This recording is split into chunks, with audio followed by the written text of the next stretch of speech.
Welcome to the Fly Culture Podcast, bringing you interviews, reviews and fishing tips. Here's your host, Pete Tyjas.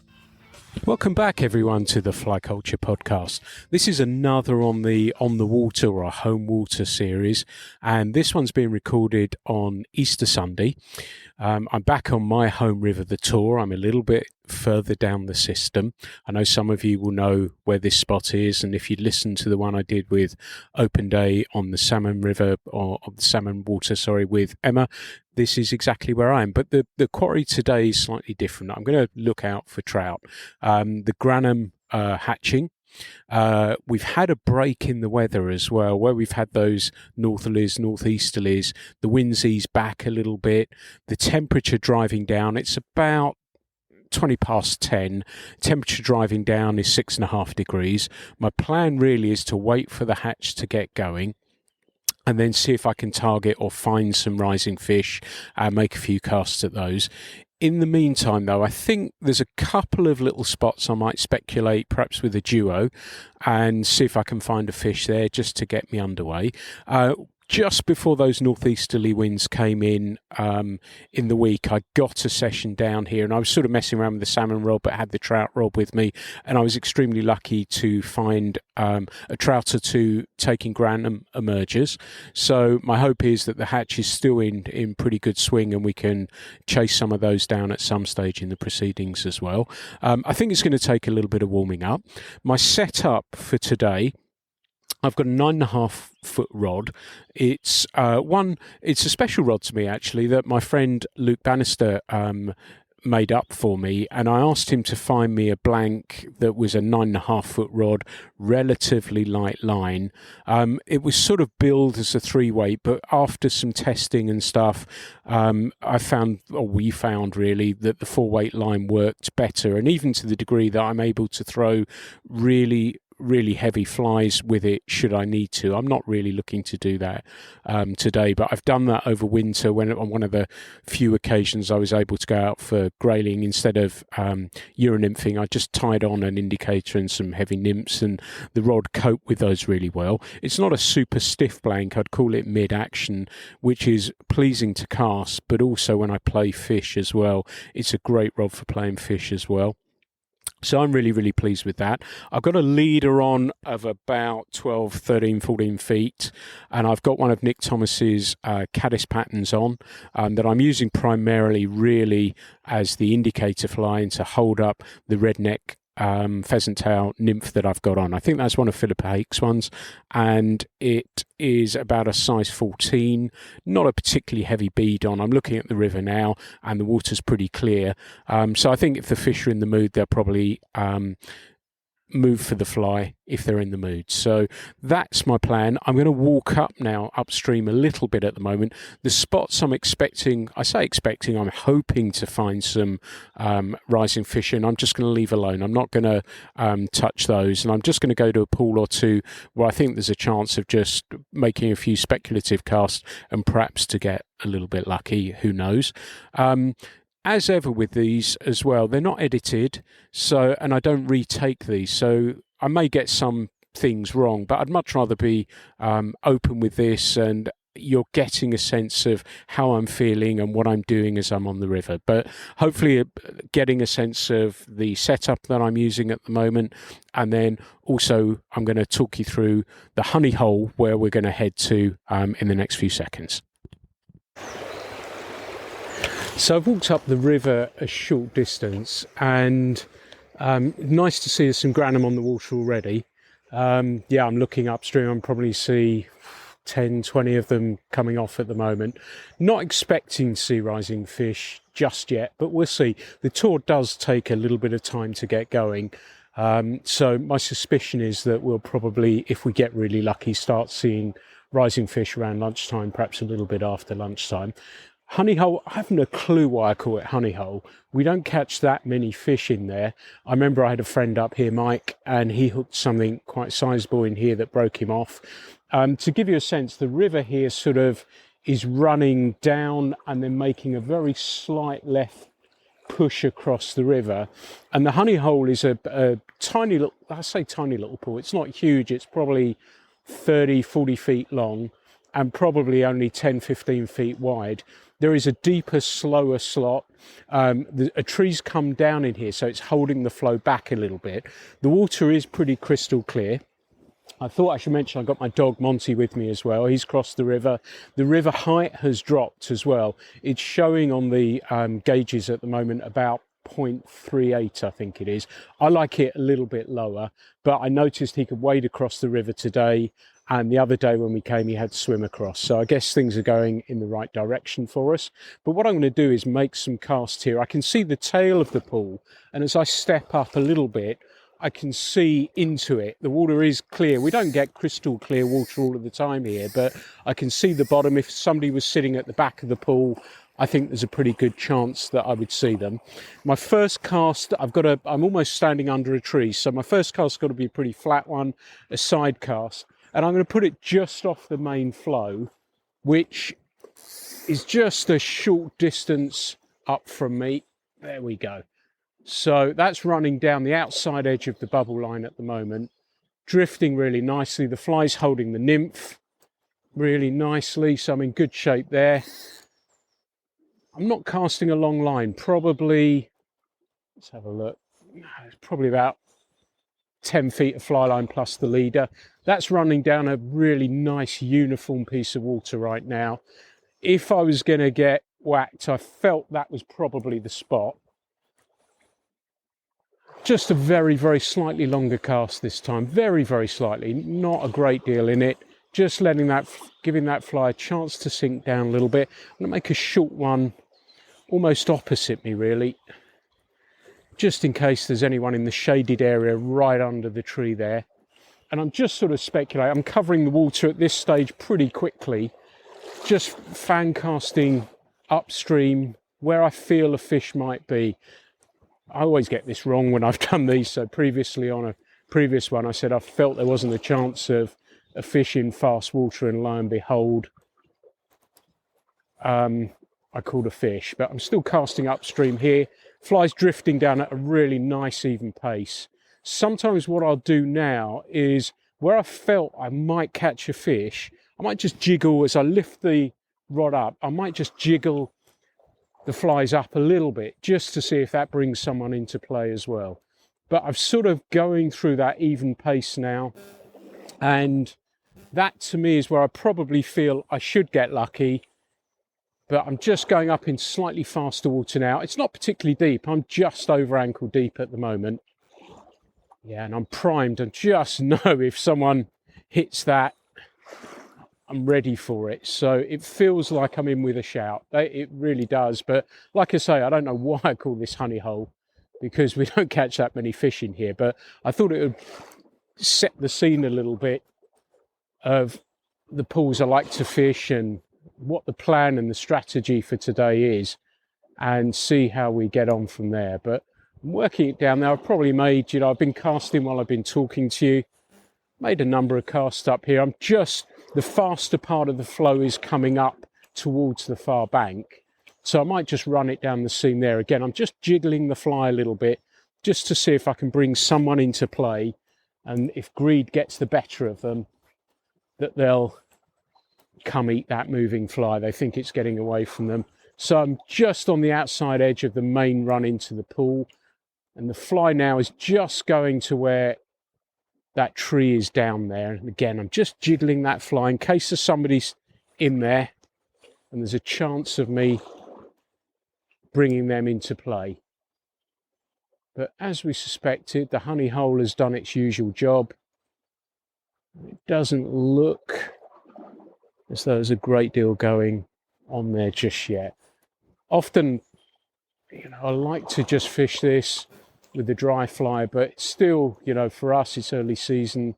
I feel I've got a slightly better chance. The dry's a nice size. And I think, if there's fish with half an inclination to rise, giving them something a little bit bigger to make it worth their while is where I'd like to go with that. Say, right, okay, here's a nice big meal for you, should you want it. But I think I've fished a fair chunk of this now. As I said, it's not a particularly big pool, and it's just sort of a little limber up. Again, jiggling that fly just as I'm starting to lift it up, just to see if I can bring that extra fish. and it's running down the outside edge there of the main flow. As that fly goes down, it's a lovely pace for a fish that's sitting.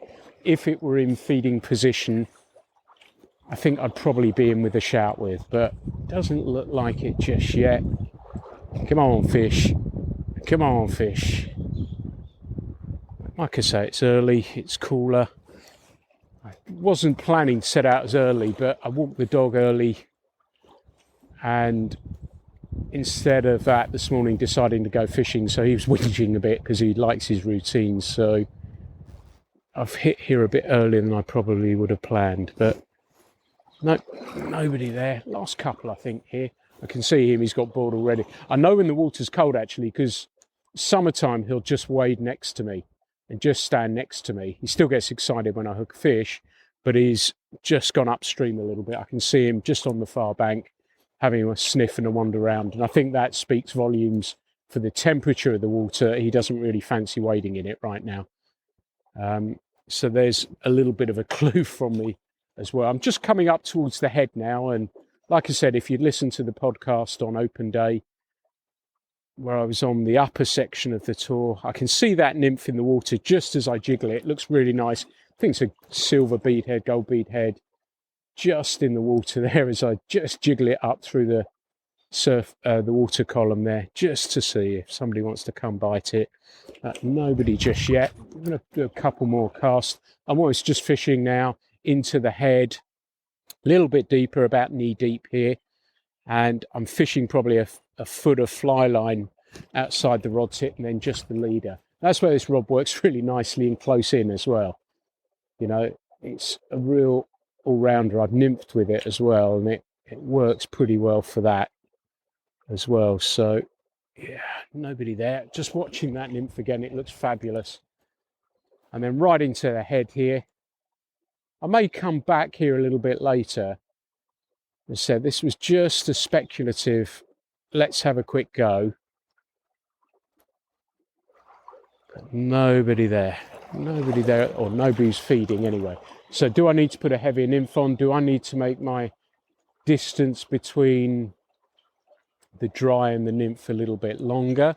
I'm pretty chilled about it because the water's clear at the moment, and I genuinely feel that it possibly in this won't need to drift right in front of the trout's nose. We don't have grayling in here, I should say, as well. I know they're out of season, but we're just trout. But I think that's pretty much the pool fished. I'm going to have a look upstream. There is a nice spot of fish are rising that I'm going to have a quick look. I know, Warren, if you're listening to this, you'll remember that spot rather well. But yeah, that's that one fished. So we may just move on a little bit further and see what else we can find. So I walked downstream a little ways now, and I'm fishing a place called Washing Pit. The flow here runs pretty much down the middle. The river's about 45 feet wide here. And again, I'm just going to speculate. I'm almost sort of high sticking really through this faster water, just seeing if anyone's home. Why I wanted to mention this was that my friend Gerald said that he was in the area a couple of days ago and was doing some tuition, and then had a quick go for some trout because he'd seen fish rising. But he said there was a fair few smolts, salmon smolts in the river. So if I do pick them up, or if I catch one, I'll probably stop fishing here, because usually if there's one, there's probably more than that. But I'm just, again, working it pretty quickly, covering the water. On the far side of the flow, I'm sort of almost standing thigh deep in the middle now. On the far side of the flow is a slacker run of water there, and I hope that might be where a fish sits. But again, it still feels to me as though it's probably a little bit early. They do take some warming up here, the trout, on the tour. But with the sun out, the water on my legs relative to when I was last here doesn't feel as cold, I have to say. But the dog, he's just, again, wandered upstream, just having a sniff round. Hasn't got in next to me, so he still doesn't fancy it. So I do wonder if that might be a little bit of a clue. I was just thinking that I explained about the rod and 9.5 foot rod, and I thought it'd be interesting to tell you why I preferred a 9.5 foot rather than, say, a 10-footer, given that I've just been said to you that I've been high sticking and everything else. That slightly longer rod might give me, some may argue, a tiny bit more of an advantage.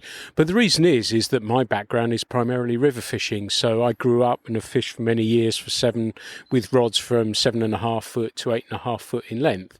And to me, still, even after all these years, a 10-footer just doesn't feel as comfortable in my hand as something a little bit shorter. It's just how I'm wired more than anything else. It's not saying it's wrong. It's not saying it's right. It's just my personal preference that I seem to prefer something that feels a little manageable. It's easier to get into some of those tighter spots. But I thought it would be interesting to explain why I went for a 9.5 foot rod. But it's just ease of use for me, and it suits the style of fishing I do and how I fish. So that's why I kind of like it. So I've walked downstream a little bit to a place I call Other Honey Hole. And this one, on occasion, we do catch some fish in as well. I remember a number of people catching them here. The river, to me, the water still looks a little bit too big, but we'll give it a go anyway. And where I am, I'm nicely strategically placed as well, because the pool I talked about at the very beginning, where I found some fish on the dry flies immediately above, and it's slow, it's flat. And where I was fishing the washing pit as well, although I said on the open day how further up the river I caught fish in faster water, I think down here it's still too cold for them to be in those positions in the faster water. The guide in me says, right, well, you should probably be euro-nymphing or even possibly pulling a streamer or something like that. But I'm not that fussed about it, to be honest. I sort of set myself a little bit of a target to try and catch a fish on a dry fly. And this is sort of filling in some fun time. I'm not sort of one of those people who the day hinges on catching a fish. Sure, it's nice, but I'm not fussed whether I catch one or not. And this is, as I probably said and I've written about many times, it's a tough river to fish. You know, you're not going to catch hundreds of fish in a day, but the ones that you catch, you feel like you sort of kind of done the right stuff to actually catch one. So I'm going to give it a little bit of a go in here. Again, the pool here is similar to the one I was describing upstream, but this time it's going down the true left bank side. That's a nice run down. And there's a nice little run into it. It's a nice even pace again. It's where I kind of almost feel like I've got a little bit of a chance. That looks the right spot. It's a lovely even flow. It's just back from where the pool sort of breaks into this little honey hole. And that's usually where I tend to get lucky. If a fish is going to eat the fly, it tends to be around there somewhere or other. But again, it may just be this slightly faster water is still a little bit too much for them. It's not particularly deep where I'm fishing in there. I've still got that the red thorax pheasant tail, and the pheasant tail to me is, you know, as a guide, I've probably caught thousands of fish with people on a pheasant tail. It's just a very slight variation with that red thorax. That's the spot. That's where I'll be expecting it. The pace is even, just looks right there. There's a tree overhanging a bit further up, but the run in is just perfect for a fish. If it's in that sort of feeding position, looking to pick up nymphs and stuff. There's, again, a fair bit on the water, granum mainly. I think I spotted some stonefly. I just saw an olive spinner as well, actually, as I was pulling line off the rod as well. So there's a few bits and pieces around, but the fish still really don't feel that inclined to want to rise just yet. And like I say, I think it's the wrong sort of water. Just jiggling that one as it comes through the faster water there, just in case.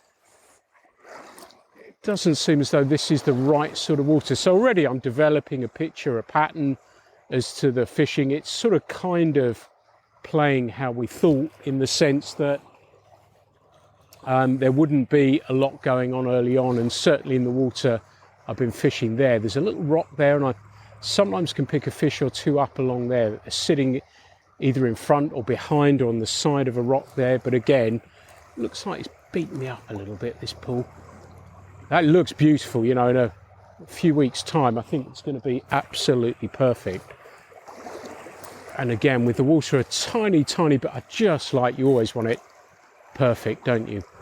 But I think with just an inch or two less, it's going to be perfect. The pools will be slightly more defined. You'll kind of get a sense of really where the fish are sitting, but I think I'm covering them okay. I'm sort of making sure I vary the cast where I'm putting them, where I feel a fish might be, but also just in case there's somebody who hasn't read the rule book as well. So that's what I'm trying to do. But again, I'm fished up through here pretty well. It may be that I have to play the patient game and either sit down for a bit. And that's what I found, certainly with rising fish, just taking my time and waiting for it. And again, the way the fish tend to take down here, if you're speculating the water, you don't know where they're going to come from. And they sometimes really throw themselves at the fly. And you've just got no chance, with setting them. And again, when I was guiding people, I say, look, you are going to miss a bunch of fish today. It's not necessarily something that you've done wrong. It's just the way they propelled themselves out of the depth and hit that dry fly. And sometimes they miss it. Sometimes they come up and over the top of it. But I found by watching the water, waiting for that rise, I'm not surprised when that fish, if I'm lucky enough, it comes and eats my fly. I'm pretty well prepared for it. So I'm in relatively good shape when that happens, and my chances of hooking up on it are so much better as a result. So I fished up, I've been casting away while I've been talking to you. Oh, that's a nice drift as well. There's a stone there. And I've been again at the end, just to see if I can bring somebody into play. And where I thought I'd catch a fish there, I haven't. I don't think I've done anything wrong there. As I said, I don't really want to throw too heavy nymphs along the bottom. I'd much rather, if there's a fish sitting hard there on the bottom, I'd much rather wait for it a few weeks until they're actually rising or in a position where they're actively looking to feed. But, oh, that's a nice run too. There's a tree sort of comes out. There's a couple of rocks in there as well. I can see it's not particularly deep. It really isn't that deep. But again, the pattern's forming, like I said, that it doesn't feel to me like the fish are in a position, in those feeding positions in the faster water right now. And that may take a bit of time. It may take the water to cool down a little bit. That's just easing into slightly slower water there now. My nymph's getting down absolutely fine. I can see it there as it goes down. I'm probably casting 10, 15 feet. I'm just going to jiggle it through by those rocks just in case there is somebody there, almost high sticking it. But it doesn't look like there's anyone home right now in other honey holes. So the two honey holes have given me a proper kicking. I'm not bothered by that. I'll wait. As I said, there's a pattern emerging now, and they're not where, or they may, I hope they will be where I think they're going to be. They're clearly not in water with a little bit of pace right now. So we're going to wait and see how we get on.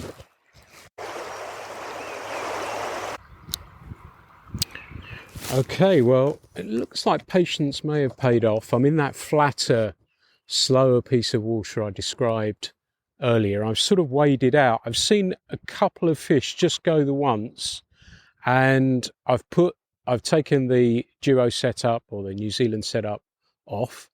That's been great fun, and I'm just waiting to see if these fish do come on again, and if they rise again, if I'm going to get another shot at them. So I'm sort of just patiently taking my time and waiting for that moment, see if I can get that fish to rise again and then make a shot at him. But it's really, really exciting to see everything start to come into place. Okay, so there's been a bit of time lapse between when I last mentioned I'd seen a couple of fish move and some more fish move. They're not, the wind had come up a tiny bit and ruffled the water. I think that gives me a few clues as well, that the fish stopped rising, and it made me think, right, okay, perhaps they're on the emergers. There's some granum around, so there's a clue there as well. The fish that have risen have been small fish. I may give a cast or two. If I see one go again, I may give a cast or two at it. I've got a granum emerger on. I prefer to fish the emergers through this hatch personally, just personal preference again, that I think because once they break the surface tension, they hatch really, really quickly. So I think the fish do prefer to key on the emerger stage of that hatch. But I'm just not seen, just for fun, I've not seen fish go for a bit, but I think I know where there's one. Just put a cast out just to see. It's just nice. It's amazing how a rod feels, how different it actually feels once you have a dry fly on as well. It feels a completely different ballpark, which is kind of interesting. So let's just see how that dry looks on the water. That looks cool. Yeah, I can see there's a tiny rise there. I think it's a pretty small fish, but let's give it a go and see. I can see my dry on the water. That was probably a tiny bit left of where it needed to be. Just letting it go way downstream of it because it's flat water here. I've been standing in this position for a while, so there's no real ripples going. There are a few go out when I make a cast, but just waiting to see if that excites him. This is more, I'd probably wait, if I was just not talking to yourself, that I'd probably wait a little bit longer, but I just thought it would be interesting to see if we could bring a fish up here.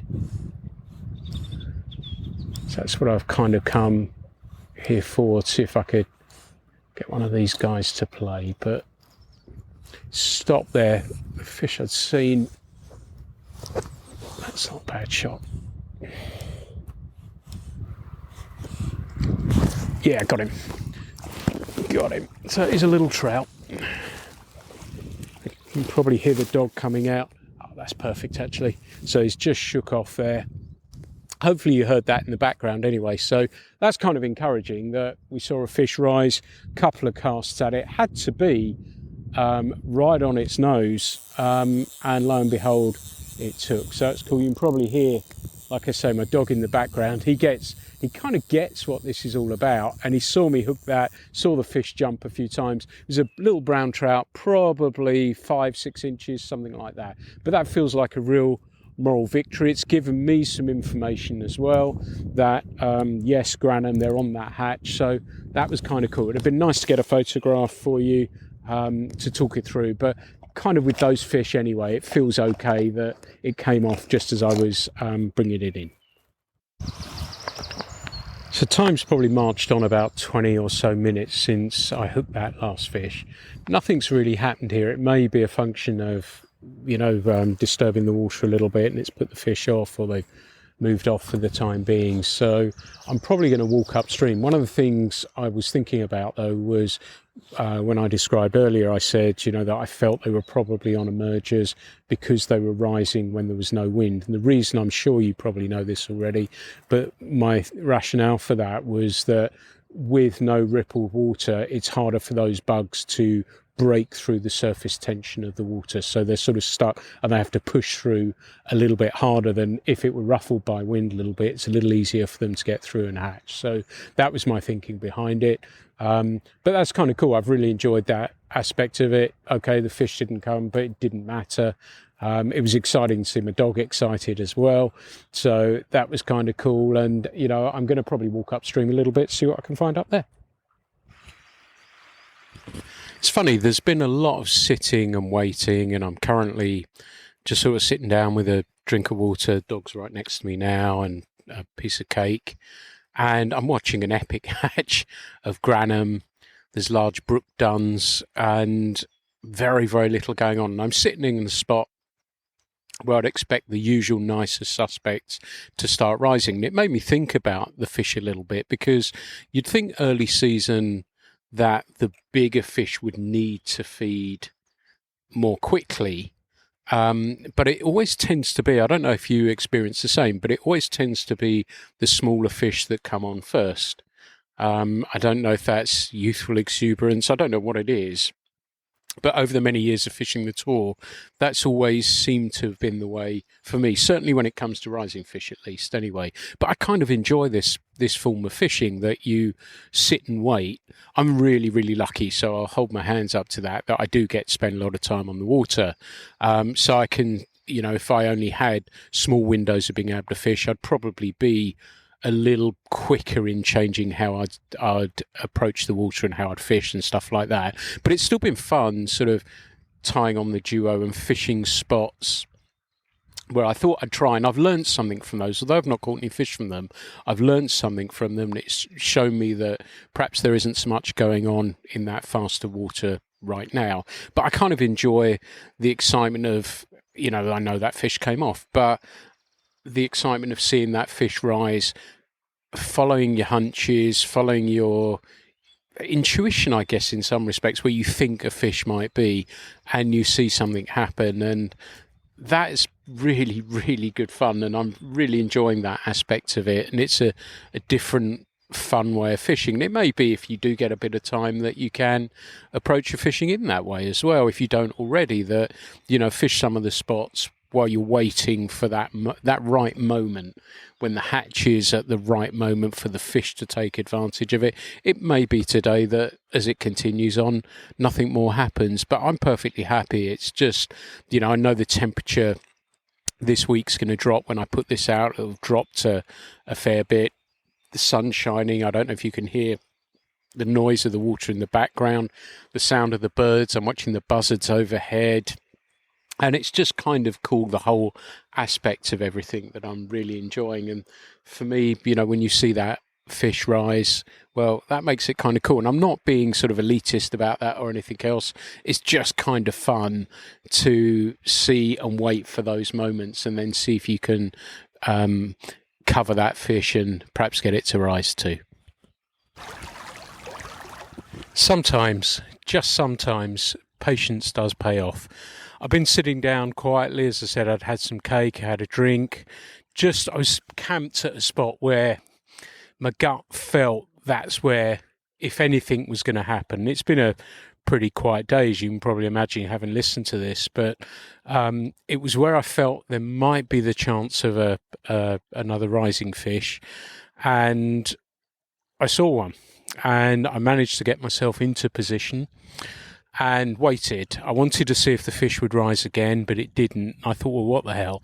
And I stuck with the Granum emerger pattern. It's one of my friend Duncan Rayner's one. It's basically almost a shuttlecock in Granum colours, so with CDC feathers to hold it up, and then just sits in the surface film there.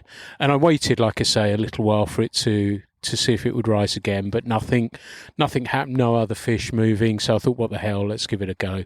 And I've been really, really lucky that took it first go.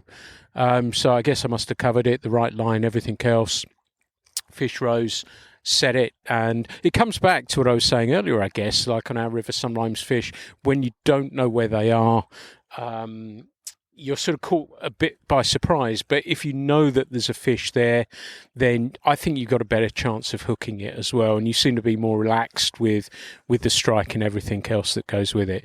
It's an absolutely stunning fish. It's not going to be the biggest I catch this year. It's probably about 8 inches or so. It's probably got, I guess it is that early season look to it that's still a little bit slim.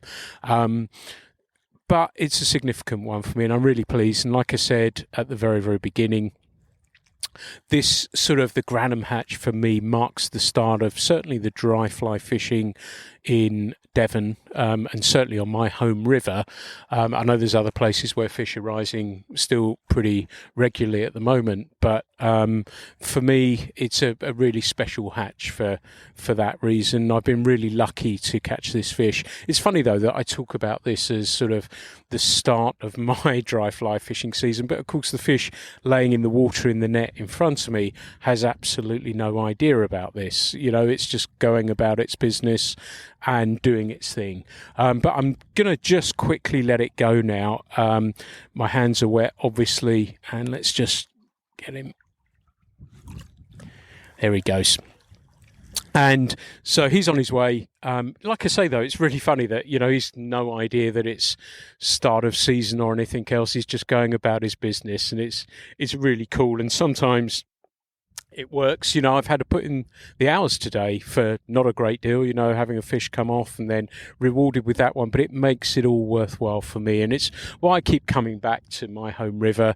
I love it so much and what it gives to me in so many different ways. And I hope today's podcast, it's not been a fishathon, you know, there may be some more I do further down the line, but hopefully it's given you a sense of my thought process, what it means to me. And I could have perhaps, you know, tried to fish different ways to catch more fish for this podcast, but I wanted it to be honest, and it's been tough. And you know, we've got this cold weather coming. Probably by the time you're listening to this, that you'll know this cold weather's come in, and perhaps the fishing will go on hold for a little bit. That certainly from a rising fish point of view as well, it may well be the case. But it's been really, really good fun. Just me, my dog, and my beloved river. Thanks so much for listening. The Fly Culture podcast is brought to you in association with Fly Culture, a quarterly print magazine. For more information, please visit flyculturemag.com. You can also find Fly Culture on Instagram, Facebook, and Twitter.